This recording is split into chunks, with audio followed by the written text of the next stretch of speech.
আসসালামু আলাইকুম। আমি major general Mohammad Azizul Islam, x consultant physician general, Bangladesh arm forces, ministry of defence. আমি 1979 সালে নটরডেম কলেজ থেকে পাশ করে স্যার সলিমুল্লাহ মেডিকেল কলেজে এমবিবিএস পড়ার জন্য ভর্তি হই।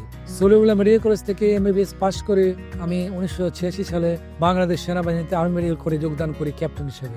আর্মি মেডিকেল করে আমি 37 বছর চাকরি করে গত 2023 সালের জুলাই মাসে অবসরে আসি। এই 37 বছর চাকরিকালে আমি বাংলাদেশের প্রায় সমস্ত সিএমএইচে চাকরি করেছি as a physician medical specialist হিসাবে। 1993 সালে আমি গ্রেডেড স্পেশালিস্ট মেডিসিন ডিগ্রি লাভ করি।